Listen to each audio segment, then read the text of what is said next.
does it look like when a layperson is fully living out their vocation as a layperson according to the Regnum Christi charism? That's what we're trying to sketch in a portrait of the Regnum Christi lay apostle.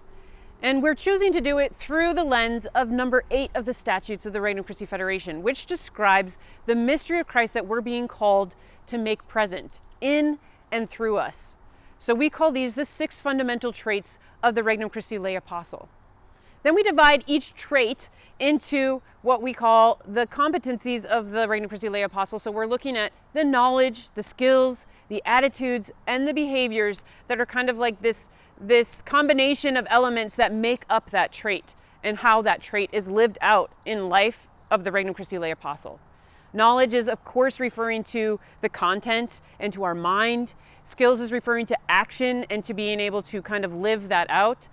Attitudes is referring more to these continual tendencies in our own heart and in our interior that allow us to act in a certain way. And behaviors become like this habitual way of living that show different, the assimilation of all of these different elements of competency or the trait. So what does the Regnum Christi lay apostle look like? What does it look like when a layperson is fully living their lay vocation according to the Regnum Christi charism?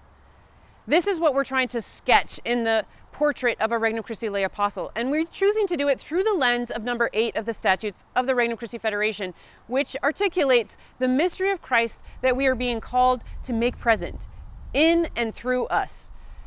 This Jesus who goes out to meet people, who reveals the love of his heart, who gathers them together, who forms them as apostles, Christian leaders, who sends them out and accompanies them as they collaborate with him in making his kingdom present in hearts and in society. When we look at each trait of the Regnum Christi lay apostle, we're going to be looking then at taking each one. So, for example, reveals the love of his heart. What does it look like to be able to reveal the love of the heart of Jesus in our knowledge, in our skills, in our attitudes, in our behaviors? And all of our formation is going to be trying to help mature these traits, to help them grow so that we can live out fully this mystery of Christ the apostle of the kingdom in our own lives, that he can live it in and through us.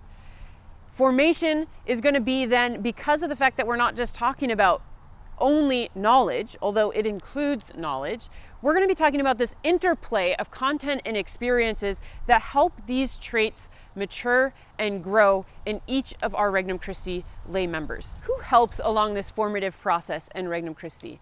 These are called the agents of formation, and they're the key players in this formative, lifelong journey and process. First and foremost, it is God and the transforming power of grace. Secondly, the church. Thirdly, the individual person who takes personal responsibility for their own growth and formation. Thirdly, Regnum Christi as a spiritual family and apostolic body, a community of apostles. And finally, Regnum Christi formators, specific members of Regnum Christi who have felt called and have been trained to be able to form and accompany other Regnum Christi members.